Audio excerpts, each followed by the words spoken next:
All right, so welcome to another episode of Brand Retro, and today we have Sandi Harding from The Last Blockbuster, and I kind of want to talk with Sandi about not only the last Blockbuster, but the documentary, the passion behind it, and kind of what's keeping that last Blockbuster alive, and kind of what that feels like. It's a very unique space to be in, and it's probably a place you never thought you'd be when you started that job in 2004, I believe.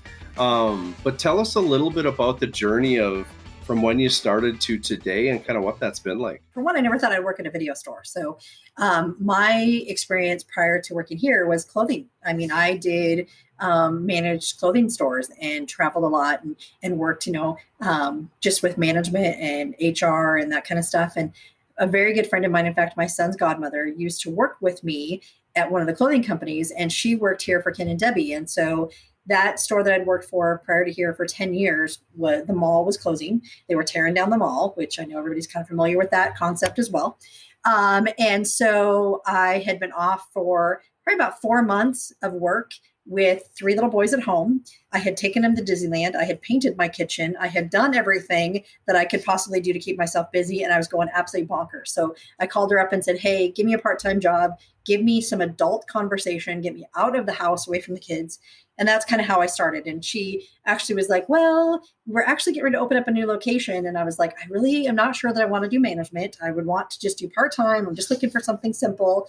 And she just really twisted my arm. And I actually got a chance to meet Ken, the owner. And, when I worked for a corporation before, I thought I would never work for a small company. I would never work for a small mom and pop because, from being a business person too, that a lot of times you don't have that security with a mom and pop that you do with a corporation. Even though it's a big corporation, you got all the hoops to jump through, every week you're going to get a paycheck no matter what. With a mom and pop, you never know. I mean, tomorrow something could change. COVID could happen and suddenly we have to close our doors and we don't have a paycheck anymore. So you don't have as much security. So I was actually kind of on the fence about working for a mom and pop. And I had never done that before until I met Ken. And once I met him and got talking to him and realizing how much our philosophies were very similar with customer service and people.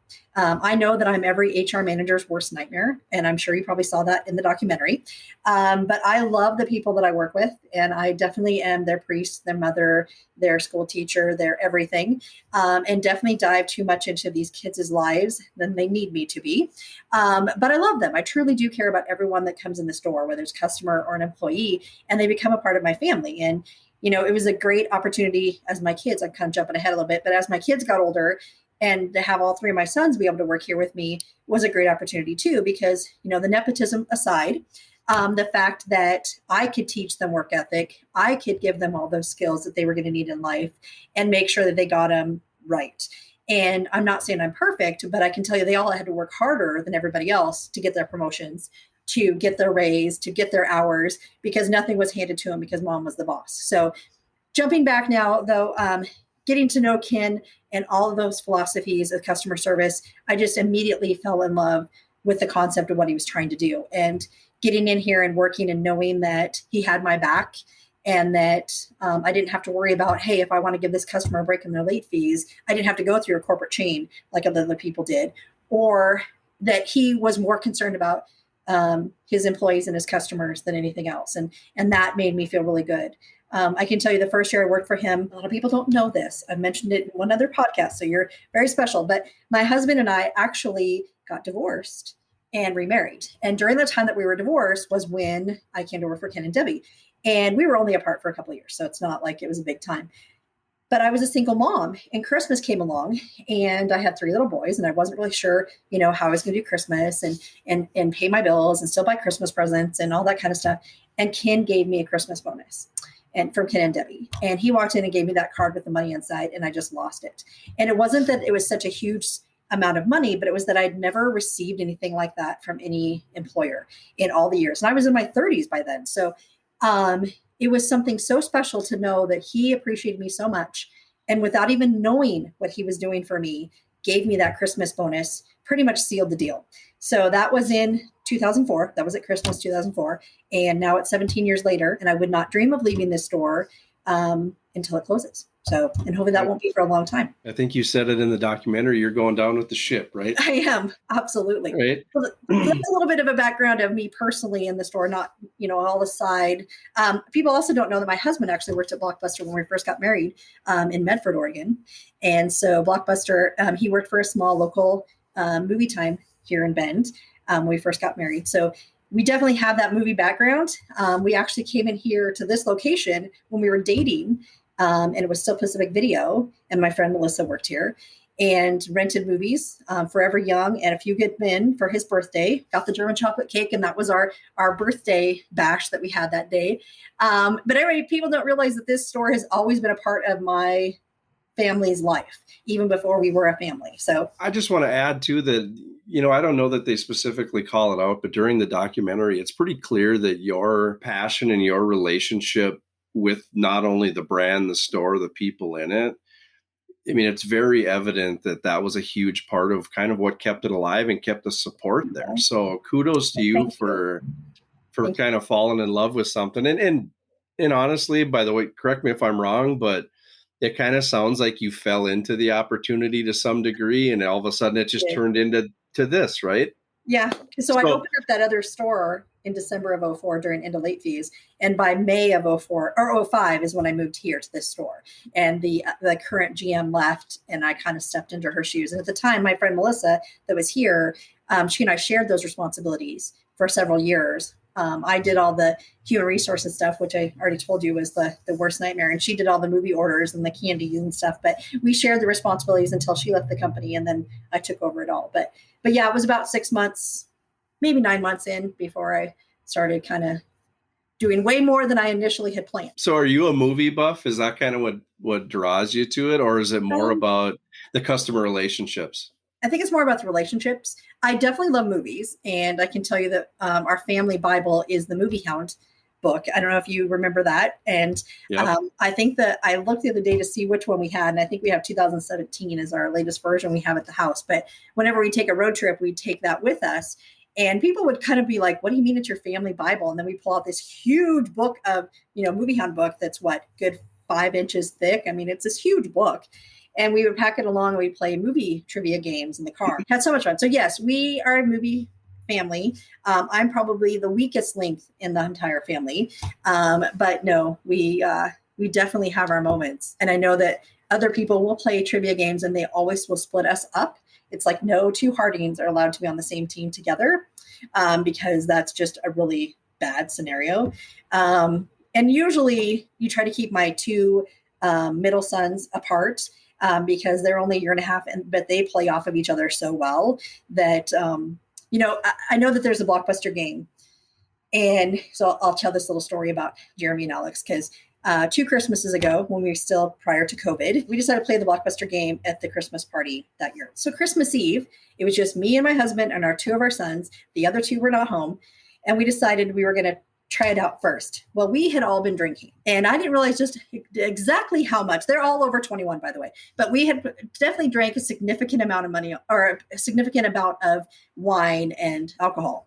And we started playing this, and my son got a card, and he's standing there looking at it, and all of a sudden he threw himself on the ground and put his arms straight down and started doing kind of like a wave kind of thing on the floor. And my other son goes, "Cool runnings," and just screamed it out. And he was acting out a bobsled. And I'm like, I was just dumbfounded. I could not believe my son had pulled that out of, where, because I'm like, who else would have gotten that but 2 brothers? That he would know his brother. And Jeremy is so serious all the time that he didn't even make a noise or nothing. He just threw himself on the ground. And then he got back up and he goes, "Oh, that wasn't a good idea." And I was like, probably not. You're going to be feeling that tomorrow. But those are the kind of moments that we had as a family growing up. So I don't know if we are definitely a movie buff, but we just really enjoy movies. I mean, isn't that the whole idea? I mean, I know that you're smiling too. And I think people who came to Blockbuster, or whether they're getting their home entertainment, on their couch, movies make you feel good. They give you an escape from reality of what's going on in the world at the moment. And movies are just something that we all share, regardless of what genre you like. We all share a smile when we think of our favorite movie. And so I think that that's something that I got to enjoy with my kids growing up and having them be a part of Blockbuster. But it's just a great place. It's a fun place to be. I am a movie buff. I love movies, love all kinds of movies. I have probably watched thousands of movies, but that's its own thing. But I think the layer on top of that is growing up in the 80s, 90s, and having worked at a video store myself in the early 90s, I get the experience on top of that, of that Friday, Saturday night, picking out that stack of movies you're going to watch. And of course you get stuck with a few snooze fests because your dad likes whatever. And you're like, okay, as long as I get this one, I'm happy. But you compartmentalize and remember that kind of that event, right? It was a weekend family event. Like, and we had one of those families, like I have two brothers, and we didn't hang out with our parents, but if they rented movies, we would. It was kind of one of those things where it forced, that family to get together and do stuff. And then from the other side, I remember working at the video store and being kind of the provider of, I mean, I was I guess a 16, 17-year-old kid, and numerous parents, adults, they'd come in and say, "Hey, Mike, what's good?" Yeah. And I'd bring them to the wall and kind of walk them through, the different genres. We didn't have it was a very small town, so we didn't have a ton to pick from, but I was able to kind of play tour guide there for a little bit. And I just remember that being really fun. And I remember as a high schooler, I didn't realize it at the time, but hey, I'm doing sales right now. Like, I'm getting these guys to kind of buy into some of this stuff. And then after a while, like being a movie buff as well, after a while, kind of built a reputation. These people would come in and say, "Pick three for me." And I would just pick three, hand them to them, and out the door they'd go. And that experience, and I think that kind of that whole process is that's really tragic that part's lost, because you don't get that anymore. No, you don't. And you're right. And those relationships you build with customers. I mean, I'll see customers out in town. And of course, now with the documentary, it's even funnier. But I'll see people out in town, and you form that relationship. I mean, they don't know where I live. They don't know, most of the time they don't know my husband when we are out and about, but it's like they know me, and like we're long lost friends, and we only have that connection through movies. And it's just really something fun. But you're right. I mean, having those kids work here with me, that confidence they get, because that's the other thing is I hate when I hire a kid and they don't know how to use a phone, because they're always texting, and I'll make them do the call list. I'll make them do those things, because I'm like, you need to know how to interact with people on the damn phone. But Right. but you build that confidence. I mean, I can't tell you how many kids I hired that were quiet and shy, that in an interview, they're great. But when you get them out in front of people, they just close up, because, suddenly you've got, a store full of people and you're trying to do your job, and it scares the crap out of them, especially when they're 15, 16-year-old. So getting them to build that confidence and talking to people and talking about something they love, like movies or video games. I mean, I had so many kids over the years that were such video gamers that I didn't know anything about video games, and they would make fun of me because I didn't hardly know the difference between a PS4 and an Xbox and everything. My kids did, and they would make fun of me too. But I always had that group of boys. Typically, there are girls, but typically they're boys that knew exactly what those games were worth. And I really leaned on them a lot. But it's a very fun place, and it's great to give them all that experience. And it's great that you're able to, in some degree, stretch out that experience and that feeling for people. Because even though it's probably never going to be the same as the 80s and 90s, but you're giving them a version of it, which is still cool. Well, right now it certainly feels that way, because we're busy. And Good. there are days when we have that line to the back wall again, and I'm like, I haven't seen this in years. So it's really good to have that again. COVID definitely scared everybody for a while, but we were able to work through that too. And just like other small businesses, figured out a way to stay afloat. But we had the nostalgia piece, which you talked about earlier, and that's kind of saved us too. Yeah. So one of the things that it completely plays into why I do this podcast and everything. But one of the things, I think it was Kevin Smith that talked about it on the documentary. He talked about the fact that he believes that renting movies, whether it's DVDs, VHS, it's going to swing around like the old record stores, right? Mm-hmm. I personally believe the same thing. If you're, I mean, I'm probably a little bit more in tune with it because I watch it, but if you look at like even advertisements coming from Pizza Hut today, Pizza Hut, Burger King, KFC, like a lot of these restaurants are digging back into the old logos. They're digging back into the old commercials. They are resurrecting the nostalgia and putting it right in their advertisements now. I think that nostalgia swing it's a pendulum that's going to find its way back around. I don't know if we're going to have a huge swing of video stores opening up, but I do agree. I don't think it's ever going to be the same as it was. Yeah. But I do think they're going to find a pocket of nostalgia and what that looks like. Will there be like VHS stores like record stores? I don't know. But I think there will be a version of that where people start to pass these things around like currency, like records or CDs or whatever it is, because it's one of those things that it's lost, and it's not necessarily about the quality. It's not about HD. It's not about those things.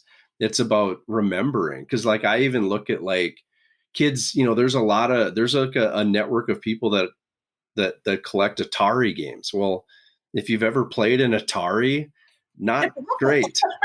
Yeah, not great. Not great. Yeah, super cool for the time, but as compared to anything we have today, not great. No. But there's something there where people find happiness from it. And I guess having lived through all this, what are your thoughts on that? What do you think that is going to look like? I mean, I'm confident it's going to happen at some point, but I have no idea what it's going to look like. I don't know what it's going to look like either. And I agree with you. One of the things that we have is people donate. In fact, I just got probably 200 movies the other day, but people donate VHS and DVDs to the store constantly. And we take them, and we don't rent VHS anymore, but we sell them, and we sell them for $2, and we put them out there. And a lot of times we'll slap an old Blockbuster sticker on it. People just love it. And we sell a ton of VHS, and it always makes me laugh. I don't think half these people have VHS player at home, but they just love having a VHS tape. They're like, this is so cool.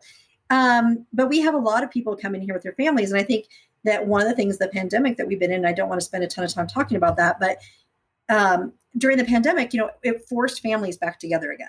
I mean, even though we were all, still on our phones and whatnot, we were all in our own houses where we had no choice but to talk to each other. And you could only spend so much time on your phone every day before you had to talk to somebody, and you didn't have your friends or anybody else around. And I think that it really reminded all of us of that time when things were a little bit simpler, when we did go on Friday nights, or we would go out for ice cream, or you would, go, I can remember, bringing my kids down here when they were young, and we would come into the store. And this was back before Brad and I got back together again. But my kids that worked here would always say, there's labor laws, because I bring the kids in with me, and I would put them to work for, a half an hour or whatever, because I'd have something I had to do, and they would either clean or they'd do something. And then that they earned money from mom. Then we'd go to a movie, and we would go to the movie theater. They'd get candy, and they'd get all their different things because they earned them. And that was our time together. And then we'd go home, and they'd run off with their friends and do whatever. And I wouldn't see them again until, hours and upon. But I think that those are the things that people really forget about doing, is spending that quality time together. And it makes everybody smile. And I have a lot of parents who bring their kids in here now, which is the best part, by the way, of all this nostalgia, is watching the families come back in again. It's not, they're just bringing their children in here and saying, this is what we used to do. And people be like, why? Why did you do that? Why didn't you just go to Netflix? Why didn't you just turn on the TV? It's like, well, we didn't have any of that stuff. And so it's kind of fun to watch them introduce that to their kids who have no idea. And then I've had kids that are very like genius little kids. I had a 10-year-old that was in here one day, and he was so excited to meet me. He had done a little presentation at school about Blockbuster, but he wanted to see the computers. He wanted to see those floppy disks. He just wanted to see all the retro stuff that I could possibly show him. But it's like really fun to be able to reintroduce a younger generation to that. And I think you're right. There's something fun about that kids are kind of latching onto. And I see it not just in the store, but, my son is up in Portland. He's working at a book warehouse, and they also have vinyl. And he called me up. He goes, Mom, vinyl records are the coolest thing ever. Now, he's 25 years old, but he thinks the vinyl records are cool. He went to a thrift store, bought a record player. He is now collecting vinyl records. And I'm like, oh, great. He's going to be a hoarder of vinyl records. But it was so fun to talk to him about how cool it was to own that, rather than just going and getting it and downloading it on your phone, or, doing one of those things, to actually have a vinyl record that plays so much better than most everything else. But anyway, you're right. I think that younger generation is really starting to realize that, hey, mom and dad were kind of cool, and we actually had some really cool things. I actually have a Walkman on our mannequin out there, and people are always like, oh my God, it's a real Walkman. And anyway, it's kind of fun. I think it's cool that two things. I think it's cool that we lived through a time where we were getting marketed towards and being fed things in a certain way, but we were oblivious to it. And now it's being repurposed back to the same audience. And we can identify it because we lived through it the first time. But these kids, the younger people, have no idea. Like, they have no idea that they're being marketed towards. And it's like, that's a Pizza Hut commercial from like the 80s, guys. Like, I think But about it's so cool though. it's super cool. I think you throw Alex from Stroh's or Spuds McKenzie or the Noid, you throw that at these kids today and they think, oh, that's awesome. And it's like 30 years ago. I mean, it's still cool, but I mean, you're getting But repurposed. don't you think the things got really boring? I mean, and to me, they got boring. And I can't imagine to the kids they didn't get a little bit boring too. I mean, how many times can you look at a Justin Bieber, picture? Or I know that's terrible. That shows my age too, because I know he's not as relevant anymore. But you know what I mean. And it got very generic, in my opinion. Even the movies are. They just keep remaking old movies. Nobody has any really good ideas anymore that are unique and different. So, and I know you do marketing. I know there's other people out there that not everybody fits in the same group here, but for the most part, there's not a lot of really good creativity going on. And I think that they have to kind of go back. It's got really generic. I think people forgot to have fun with it. Yep, I totally agree. And I think one of the things I really appreciated about my childhood and the renting of movies and stuff is that it forced you to fall in love or like certain genres, not because you liked them, but because of lack of options. Yeah. You'd go in to rent movies and Commando from Arnold Schwarzenegger was gone. So I rented Bloodsport with Jean-Claude Van Damme. Whatever. Like, it was like my second, third, fourth choice on the list. Yeah. But when I got it home, it was awesome. It was so cool. And it forced you to kind of, I don't know, it forced you to try out some different things. And all of a sudden, you're renting Friday the 13th Part 9, and you're renting stuff that you wouldn't necessarily pick out, but because of lack of options, you rented it. And all of a sudden you're like, God, I love horror movies, or I love this, or I love that. Where I think today, like, so many kids, they just hop on Netflix. If they give it a strong 10 minutes, if they're not feeling it, they shut it off. Yeah. And for us, it was like, I got nothing else to do, and I already paid the $3 for the video. I'm going to power through this thing and see how it ends. And it's just a different experience. Well, and working here too, I can't tell you how many B movies I've watched. And because I've seen all the ones that came out, and you get 5 free rentals a week. So you're going to go out there when you've watched all the mainstream movies. Now suddenly you're in the drama section staring at movies that you're like, kind of wondered about that movie. And you'd be pleasantly surprised. You go into it, horror movies are the best, because the acting is going to be terrible. And the storyline might be okay, but you're going to watch it and you're always pleasantly surprised, because you go in there with low expectations, and then suddenly you watch a movie, you're like, oh my God, that was like really good. And then you're like super excited about this movie that nobody's heard about. And then you can explain it to a customer the next day. So anyway, and working here was the best part, was being able to watch all those oddball movies that nobody else knew anything about. So yeah. Do you want to hear the ultimate B movie story? When I was working at the video store I worked at, I love the Rocky movies. Rambo, loved it all, right? I was in the office one day, and on a back shelf, just a small shelf, they had the adult movies. And one of the movies there was called Italian Stallion. Have you heard of this? No. Sylvester Stallone. We didn't have those movies. Well, Sylvester Stallone, prior to Rocky, did some version of an adult movie.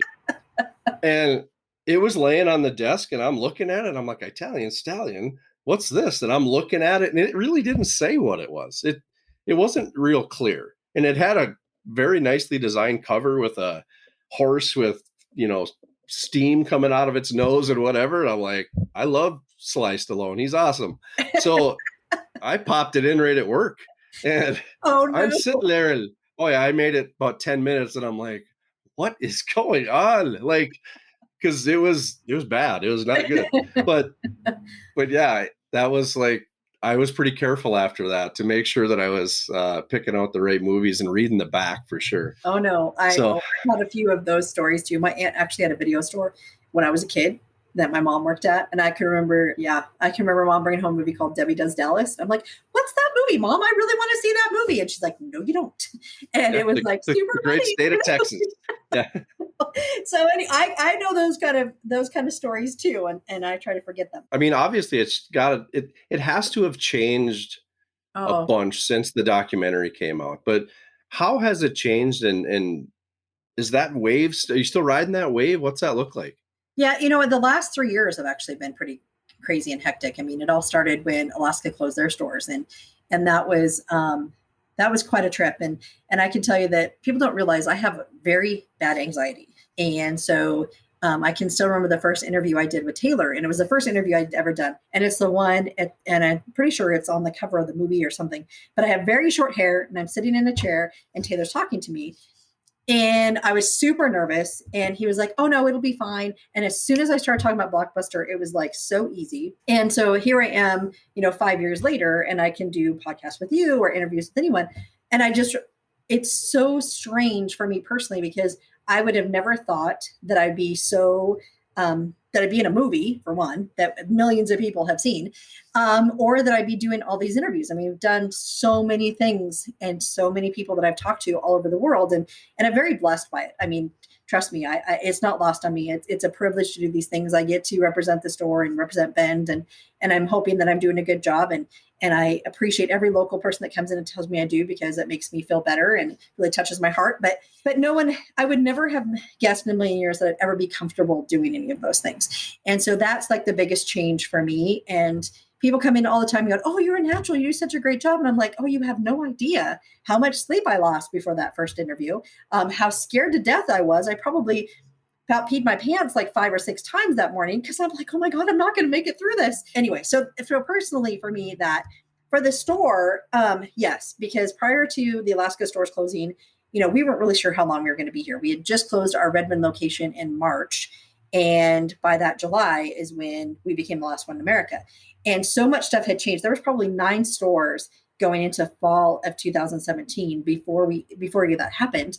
And all of a sudden, everybody started closing. And I was like, "Oh, this is scary." And so I actually threw a few things away when we closed our Redmond store that I wish I wouldn't have thrown away. But I was really thinking, man, we might make it through this year, but I don't think we're going to make it another year. And then suddenly I got the phone call. I remember I was standing in the parking lot at Albertsons. My son had just gotten into a little fender bender, and I was talking to the police officer, and all of a sudden USA Today was on the phone calling me. And I'm like, "What?" And they're like, "The Alaska stores are closing. You're going to be the last one in America. What do you think?" And I'm like, and that was the beginning.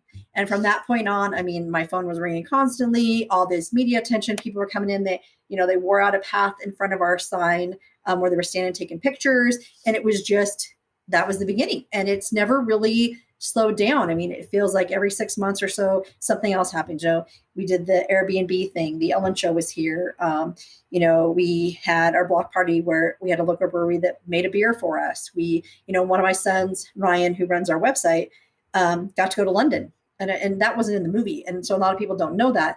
But right before we became the last one in the world, the Dave Barry Breakfast Show in London called me up and said, "Hey, we asked our listeners what was the oldest thing in their wallet." And he said the majority of them said they still have their Blockbuster card in their wallet.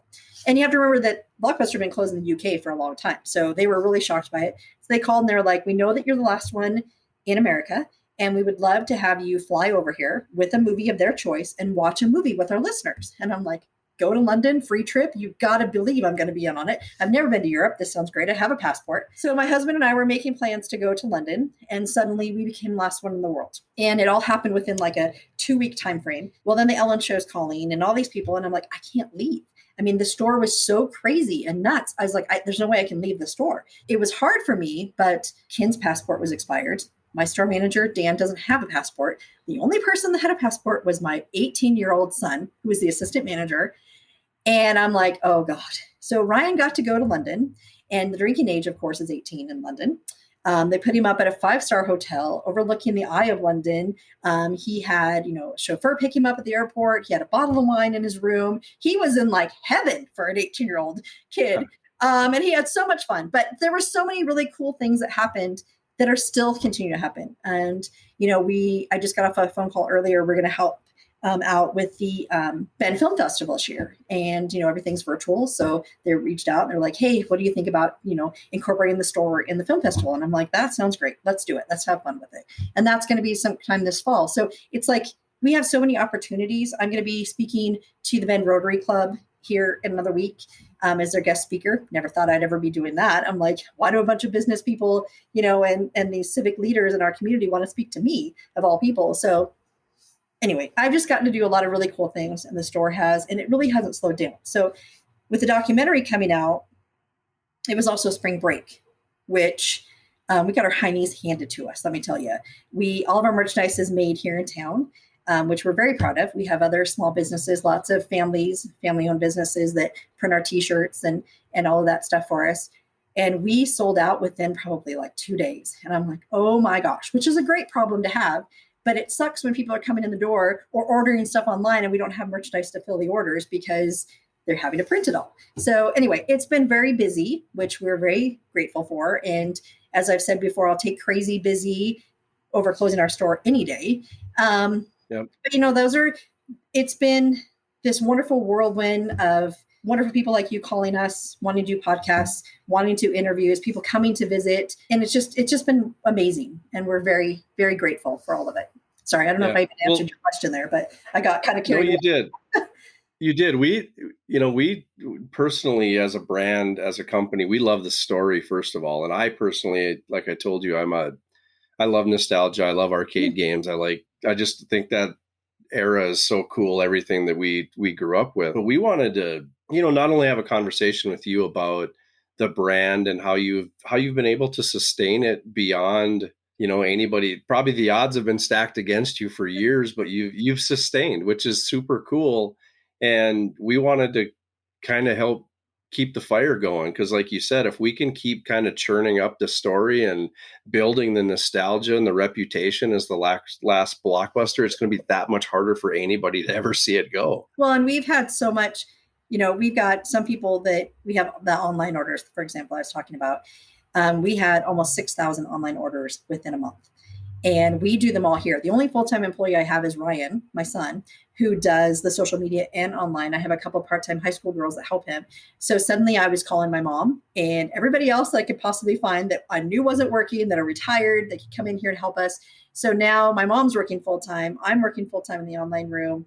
I've got a couple more high school kids working in there. But, trying to find people right now to work too has been kind of a challenge, which I know is everybody's talking about that. But we have been hustling to get all those orders out as fast as we can. And people have been so grateful and gracious, I should say, and being patient for us to get them out. And, I was telling somebody earlier, I have over 200 emails just today on my emails. And so there's so many people that have reached out to me. I haven't been able to get back to them. I know that Emily had reached out many, many times trying to get me to come on your show. And it's just so hard to get back to everybody. And that's kind of one of those things that I'm very happy that people are graciously waiting and being patient with me. But that's one thing I regret. I wish that I could get back to people quicker so they would know. But 6,000 online orders was pretty amazing. It was, they were just coming in. My beanies that I make, they talk about in the movie. I told them they were killing me when they put that in the movie. I told Ryan, don't let it get over a couple hundred. I can do a couple hundred in a month, but watch it. And when it gets to that number, make sure you turn them off and on the website. Well, it got to about 400 and I called him and said, Ryan, and he goes, Mom, they're just selling so fast. And this was, I think the biggest day was the 17th. The movie came out on the 15th. The biggest day was the 17th. I think I had about 300 orders on that day. So I called him and I said, get that off the website. I'm not going to be able to make those. I'm going to be making them until fall at this point. Well, by the time he got them off of there, finally, 622 beanies were on order. So I have made almost 300 of those 600 because I do them pretty much every waking moment that I'm not here. But I'm telling you, some of those customers that order beanies aren't going to see those things until probably August at this point, because I am just working as hard as I can. But to me, I'm like, they're a handmade beanie. The fact that somebody wants something that I made is just crazy. But that's just how wonderful people have been to support our store and that they love our story. So anyway, I keep getting off on these tangents, but. No, it's good stuff. Is there So at this point, is there a brand oversight corporate arm in here? Or are they just Yeah. like, do whatever you want? Well, there are. I mean, because we have a licensing agreement with Dish, Okay. and so no, they've been pretty okay with everything that we've done, but we have parameters. If we Yep. suddenly start changing the logo or doing something crazy, then we definitely probably would lose our licensing agreement. But at this point, they're pretty wonderful to work with us, Good. I shoot them emails when we start to do something really crazy, or if I really want to do something, or if I want to co-brand with another company, then I will reach out and be like, okay, this is what I'm doing. Are you guys okay with that? I have a great communication with them. There's, an accountant and a lawyer and somebody else that I talk to, but there's no corporate version, Blockbuster version of corporate Dish. There's like three Right. guys I talk to. So they're pretty great. They really do try to work with me and not make my life difficult. So they definitely could probably be a little harder on me than they are. Don't give them any ideas, but no, they're pretty good to work with. Yeah. I was just curious because I'm sure at this point, even they have to be somewhat enjoying Yeah. what's happening. I mean, they got to be looking at this and thinking, well, that was pretty cool how we started down this track to basically eliminate this retail giant, really. And here we are. We have one hanging on and it doesn't seem to be going anywhere. So that's No, awesome. they're fun when I talk to them. They always wish me well. They laugh about some of the conversations because people call them, as often as they call me about these random ideas of crazy things. I had someone call me up one time and wanted to do Blockbuster the musical, and it made me chuckle. And I'm like, well, you probably could at this point, but you got to call Dish because they're going to have to give you permission to use the name for that. But they get a lot of crazy phone calls too. Well, Sandy, I'm going to let you go. And I just can't tell you enough thank you. And I appreciate you coming on here. It was great to talk to you. If you haven't seen, not for you, but for the listeners, if you haven't seen the documentary, The Last Blockbuster, check it out. If you love nostalgia and you grew up during that time, it's going to hit home with you for sure. So thank you very much. And yeah, best of luck to you. And we really appreciate you coming on. Yeah, no problem. I just want to, one quick shout out. Don't forget to support local. That's the reason we're still here. And there's a lot of small businesses out there that can use some love. So don't forget to support the local business. So. Yeah, absolutely. Thank you very much. If you'd like to learn more about CyberDogs, share your thoughts, or even ask a specific question about this episode and or the brand Retro Mindset, contact me directly at mike@cyberdogsmarketing.com.